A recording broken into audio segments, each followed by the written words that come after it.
வேதநாயகி உடனுரை திருமறை நாதர் கோவிலுக்கு ஒரு முறை கண்டிப்பாக சென்று வர வேண்டும். ஒரு ராசியை சனி பகவான் கடப்பதற்கு 2.5 ஆண்டுகள் எடுத்துக்கொள்கிறார். அந்த 2.5 ஆண்டுகளில் 6 ராசியில் பிறந்தவர்கள் சுபிட்சமாக தினசரி வாழ்க்கை வாழ்வார்கள். அடுத்த 6 ராசியில் பிறந்தவர்கள் வெவ்வேறு விதத்தில் போராட்டம் உள்ள வாழ்க்கையை அனுபவிப்பார்கள். உதாரணமாக 2025 முதல் 2027 வரை மீன ராசியில் சனி பகவான் பயணம் செய்து கொண்டிருப்பார். அப்பொழுது மிகவும் கஷ்டப்படக்கூடிய முதல் ராசி மீன ராசி, 2வது சிம்மம், 3வது தனுசு, 4வது கன்னி, 5வது கும்பம், 6வது மேச ராசி.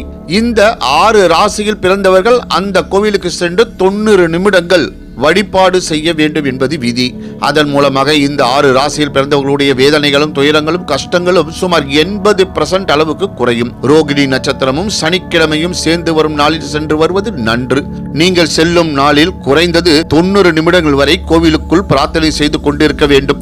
இந்த கோவிலுக்குள் சனி பகவான் தனி சன்னதியில் மேற்கு நோக்கி அருள்பாலித்துக் கொண்டிருக்கிறார். அவருக்கு அருகில் தெற்கு நோக்கி கால பைரவர் அருள்பாலித்துக் கொண்டிருக்கிறார்.